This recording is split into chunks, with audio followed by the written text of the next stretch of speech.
अस्सलाम वालेकुम। उम्मीद करता हूँ आप सब लोग खैरियत से होंगे।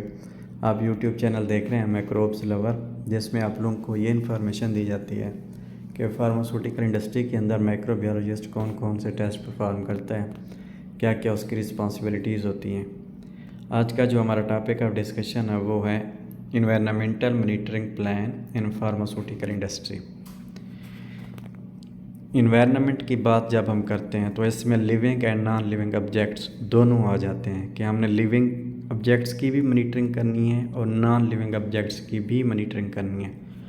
अच्छा, तो ईएमपी हम करते क्यों हैं? जितनी भी रेगुलेटरी गाइडलाइंस हैं, ईएमपी, जीएमपी है, या हमारे पास डब्ल्यूएचओ की गाइडलाइंस हैं, या हमारे पास आईएसओ है या पिक्स की गाइडलाइंस हैं, उनकी कंप्लायंस के लिए हम क्या करते हैं? इन्वायरमेंटल मॉनिटरिंग परफॉर्म करते हैं फार्मास्यूटिकल इंडस्ट्री के अंदर। फर्स्ट ऑफ ऑल जो मॉनिटरिंग है वो है पार्टिकुलेट मॉनिटरिंग, कि हम क्या करते हैं? एयरबोर्न पार्टिकल्स चेक करते हैं कंट्रोल्ड इन्वायरमेंट के अंदर। और जो आईओसी ने हमें क्लीन रूम के बारे में बताया है कि क्लासिफिकेशन जो बताई है, तो क्या हमारे पार्टिकल उस क्लासिफिकेशन के अकॉर्डिंग उसकी रेंज के अंदर आ रहे हैं कि नहीं आ रहे हैं। ठीक है, और उसके लिए हम क्या करते हैं? पार्टिकल काउंटर यूज़ करते हैं। और पार्टिकल काउंटर ऐसा यूज़ करना चाहिए जो कम से कम 28 लीटर्स पर minute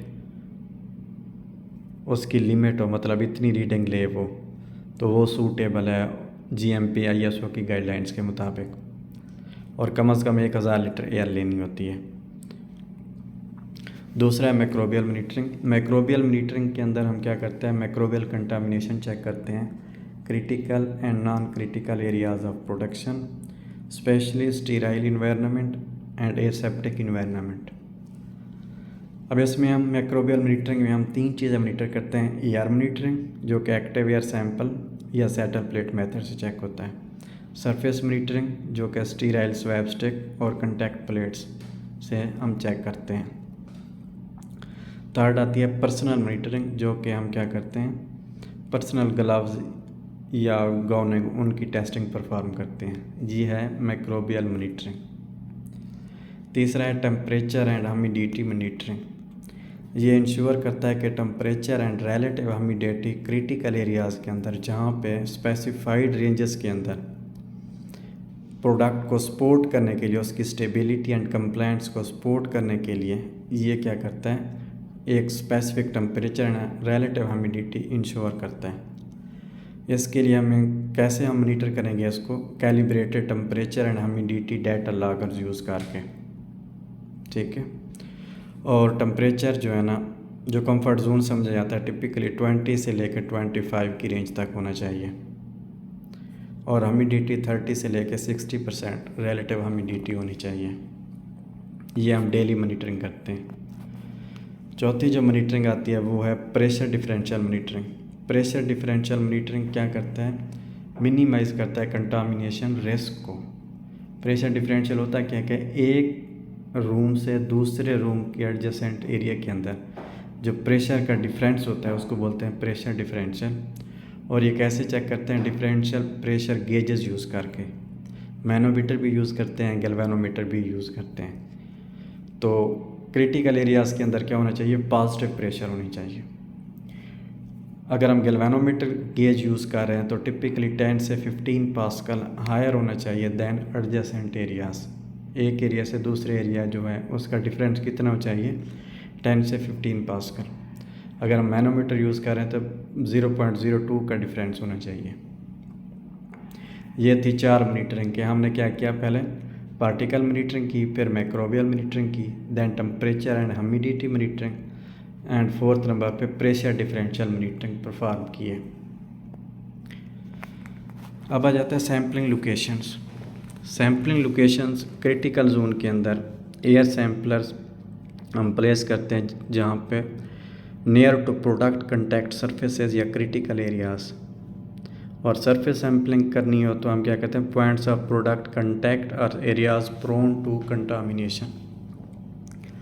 and personal monitoring points कौन से होते हैं? Gowning areas and clean room entries. अब नॉन क्रिटिकल जोन के अंदर सैम्पलिंग जो है नेट स्पेसिफिक पॉइंट्स पे की जाती है on the base of risk assessment.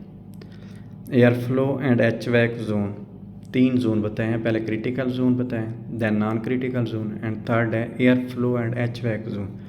Air sampler place करते हैं नियर रिटर्न एयर डक्ट्स और हिप्पा फिल्टर्स।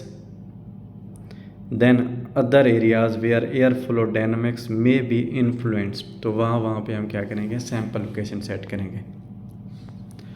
अब इनकी फ्रीक्वेंसी क्या है, the frequency of environmental monitoring based करती है on the classification of area, कौन सी क्लास है, ए है, बी है, सी है, डी है, ठीक है। रिस्क लेवल के हमारी प्रोडक्ट के ऊपर उसका कितना इम्पैक्ट पड़ रहा है, कितना रिस्क है। देन रेगुलेटरी रिक्वायरमेंट्स के, रेगुलेटरी क्या कह रही हैं कि सपोज़ अगर ए क्लास है तो वहाँ पे क्या फ्रीक्वेंसी हो मॉनिटरिंग की, अगर बी क्लास है तो वहाँ पे क्या हो। इन 3 फैक्टर्स के ऊपर हम क्या करते हैं, इन्वायरमेंटल मॉनिटरिंग की फ्रीक्वेंसी सेट करते हैं। Critical areas particulate monitoring continuous और एट लीस्ट डेली, मतलब जब भी आपकी प्रोडक्शन हो रही है तो क्रिटिकल जो एरियाज़ हैं जैसे अंडर लाफ है जहाँ पे फिलिंग सीलिंग हो रही है तो वहाँ पे कंटिन्यूस पार्टिकुलेट की मॉनिटरिंग होनी चाहिए। माइक्रोबियल मॉनिटरिंग भी कंटिन्यूस होनी चाहिए।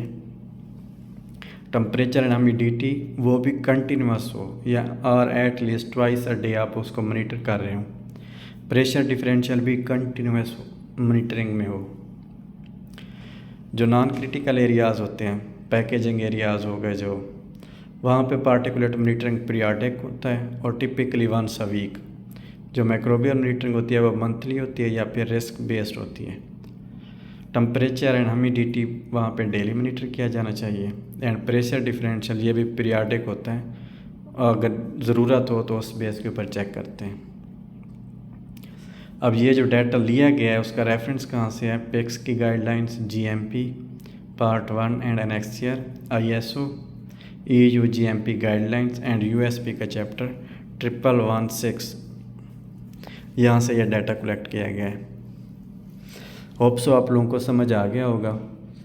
मज़ीद इसकी डिटेल्स जो है ना लिंक मैं शेयर कर दूंगा, वहाँ पे मज़ीद पार्टिकुलेट की जो रेंजेस है ना, कितने पार्टिकल्स होने चाहिए, या माइक्रोबियल मॉनिटरिंग की जो फ्रीक्वेंसीज़ है कि इसकी कितनी कितनी लिमिट्स हैं, वो अटैच कर दूंगा डिस्क्रिप्शन में लिंक्स।